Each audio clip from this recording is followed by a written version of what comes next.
लामो समयदेखि मानिसहरूले ग्यास्ट्रिक भनेर धेरै उपचार गराइरहनु भएको हुन्छ, सन्चो हुँदैन, सन्चो भएको छैन। तपाईँले जुन ग्यास्ट्रिक भनेर लामो समयदेखि उपचार गराइरहनु भएको छ, यो चाहिँ ग्यास्ट्रिक नभएर आइबिएस हो। आइबिएस हो है गाइज। लामो समयदेखि हरेक उपचार गराइसक्नु भयो, आयुर्वेदिक उपचार गराइसक्नु भयो, आयुर्वेदिकको दबाई खाइसक्नु भयो, ग्यास्ट्रो डक्टरको दबाई खाइसक्नु भयो, औषधि खाइसक्नु भयो, ग्यास्ट्रो डक्टरसँग चेक गराइसक्नु भयो, सन्चो भएको छैन, अर्को हस्पिटलमा जानुभयो, अर्को डक्टरसँग जानुभयो, चेक गराइसक्नु भयो, औषधि खाइसक्नु भयो, सन्चो भएको छैन भने तपाईहरुलाई यो आइबिएस भएको हो। आइबिएस भन्ने बिमारी हो। योमा के हुन्छ त भन्दाखेरि धेरै हस्पिटलमा चेक गराइसकेका हुन्छन् मानिसहरूले, ग्यास्ट्रिक रोगीहरूले, तर सन्चो भएको हुँदैन। हरेक किसिमको टेस्ट भइसकेको हुन्छ, रिपोर्ट चाहिँ नर्मल आउँछ, जस्तो कि अल्ट्रासाउन्ड भयो, इन्डोस्कोपी भयो, कोलोनोस्कोपी भयो, पिआरबिटी चेक, सिआरबिटी चेक, दिशा चेक हो, यस्तो विभिन्न किसिमका चेक भइसकेका हुन्छन्, औषधि पनि खाइरहेका हुन्छन्, तर यो ग्यास्ट्रिक भन्ने यो आइबिएस भनेको उही हुन्छ, कुनै सन्चो भएको हुँदैन भने यो ग्यास्ट्रिक नभएर यो चाहिँ तपाईहरुलाई आइबिएस हो। आइबिएस हो। यसको उपचार भनेको ग्यास्ट्रो डक्टरसँग छैन, आयुर्वेदिक डक्टरसँग छैन। यसको उपचार भनेको केवल साइकेट्रिक डक्टरसँग छ। साइकेट्रिक डक्टरसँग किन छ भनेपछि म भन्छु तपाईहरुलाई।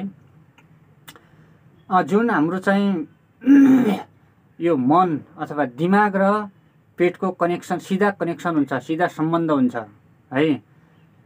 यो आइबिएस कसरी भएको भन्दाखेरि हाम्रो चाहिँ दिमागमा बग्ने केमिकल अथवा रसायनहरू हुन्छ, हर्मोनहरू हुन्छ, यो हर्मोनको इम्ब्यालेन्सले गर्दाखेरि हाम्रो चाहिँ पेटको गडबडी भएको हो। हामीलाई चाहिँ पेटमा ग्यास पैदा हुने, पेटमा अपच हुने, पखाला लाग्ने, कब्जियत हुने हो। यो सारा यो दिमागमा बग्ने हर्मोनहरूको इम्ब्यालेन्सले गर्दाखेरि यो ग्यास्ट्रिकको समस्या देखा परेको हो। यो चाहिँ ग्यास्ट्रिक नभएर यो आइबिएस हो। धेरै मान्छेहरू झुक्किरहेका हुन्छन्, तर यो कतिपयलाई थाहा छैन। ग्यास्ट्रिकै भनेर जिन्दगीभरि चाहिँ सादा खाना खाइरहेका हुन्छन् हैन, एकदम नर्मल खाना खाइ हुन्छन्, माछा मासु पनि त्यागिसकेका हुन्छन्, बाजिसकेका हुन्छन्, एकदम नर्मल चिल्लो पिरो अमिलो बिनाको खाना, माछा मासुको बिना, दुध दही बिना मान्छेले एकदम सादा खाना खाइरहेको हुन्छन् ग्यास्ट्रिक रोगीहरूले। किन त भन्दाखेरि यो सन्चो नभएर।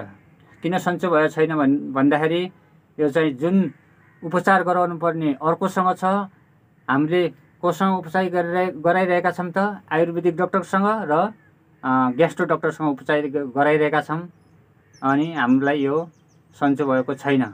ग्यास्ट्रिकको रोगी जस्तै ग्यास्ट्रिक अब सामान्य ग्यास्ट्रिकमा त जस्तो भयो मेडिकलमा पाइने एन्टासिड भयो, एसिलक भयो, पेन्टोप्राजोल भयो, अरू घरेलु औषधिहरू भयो ग्यास्ट्रिकका, यो खाए सन्चो भइहाल्छ ग्यास्ट्रिक छ हो भने त।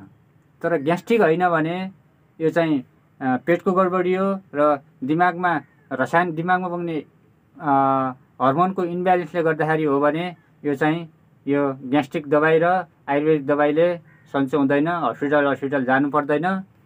र यो सबै चेकहरू नर्मल छ, तर प्रब्लम उही छ भने तपाईहरुलाई यो ग्यास्ट्रिक होइन आइबिएस हो। सिधै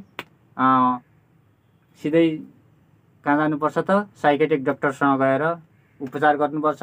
100% सन्चो भएर फर्किनुपर्छ हामी। अन्य बिमारी 100% सन्चो हुनु छ भने साइकेट्रिक डक्टरसँग गएर त्यहाँ साइकेट्रिक डक्टरसँग चेक गराएर त्यहाँको औषधि खानुहोस्, तपाईँ 100% सन्चो हुनुहुन्छ। र साइकेट्रिक डक्टरको उपचार एकदमै सस्तो पनि छ, एकदम सस्तो छ। जस्तै अब मैले नै भनौँ आयुर्वेदिक 3-4 वटा आयुर्वेदिक औषध हस्पिटल चेन्ज गरेँ, 3-4 वटा ग्यास्ट्रो डक्टर हस्पिटल चेन्ज गरेँ, कति खर्च भयो, मेरो पैसा कति खर्च भयो, तर सन्चो भएन। अन्तमा चाहिँ रोग चाहिँ पत्ता लाग्यो कि यो चाहिँ यो ग्यास्ट्रिक नभएर आइबिएस हो भनेर पत्ता लाग्यो। र आइबिएसको उपचार साइकेट्रिकसँग उपचार गराउँदाखेरि म अहिले 100% क्योर भइसकेँ। मैले पहिला चाहिँ 1-2 ठाउँको जब नै मेरो छोड्नु परेको थियो यो आइबिएस रोगले गर्दा र अहिले म साइकेट्रिक डाक्टरको उपचारले गर्दा सन्चो भएर म अहिले फेरि जब गर्दैछु र तपाईहरु ढुक्क हुनुहोला। तपाईहरुको रोग 100% सन्चो हुन्छ। तपाईहरु पहिलाकै अवस्थामा फर्किनुहुन्छ। तर मात्र चाहिँ के गर्नु पर्यो, तपाईहरुले साइकेट्रिक डाक्टरसँग एकचोटि उपचार गराउनुहोस्। तपाईको 100% रोग निको हुन्छ। तपाई पहिलाकै जिन्दगीमा फर्किनुहुन्छ। तपाईले पछाडी पहिलाकै लाइफ फर्ममा फर्किनुहुन्छ। जेसुकै खानुहुन्छ, जेसुकै खान पनि सक्नुहुन्छ। अहिले हामीले ग्यास्ट्रिक रोगीहरुले के गरिरहेका हुन्छन् भने सब कुरा बारिरहेका हुन्छन्। माछा खाँदैनन्, मासु खाँदैन, अन्डा नखाने, चिल्लो पिरो अमिलो यस्ता बाहिरका यी जंक फुडहरु, बाहिरका होटलमा केही खानेकुरा खाँदैनन्। सिर्फ घरमा भएको एउटा सादा खाना खान्छन्। तर पनि उहाँहरुको रोग सन्चो नहुनुको कारण के हो त भन्दाखेरि यो आइबिएस भएर हो। आइबिएस को उपचार चाहिँ साइकेट्रिक डाक्टरसँग छ। हामीले ग्यास्ट्रो डाक्टर र आयुर्वेदिक डाक्टरसँग जति चेक गराए पनि हाम्रो सन्चो हुँदैन। अन्त्यमा चाहिँ तपाई चाहिँ साइकेट्रिक डाक्टरसँग जानु होला र तपाईहरुले भन्नुहुन्छ ग्यास्ट्रिक भन्नुहुन्छ तर यो आइबिएस हो।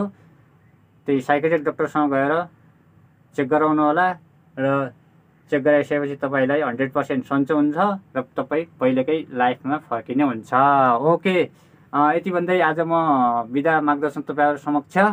तपाईहरुले चाहिँ मेरो यो च्यानललाई सब्स्क्राइब गरिदिनु होला र लाइक गरिदिनु होला, किनभने म यस्तै ग्यास्ट्रिक, कब्जियत र आइबिएस को बारेमा फेरि पनि भिडियो ल्याउने छु र तपाईलाई केही न केही फाइदा हुनेछ मेरो यो भिडियो हेर्दाखेरि।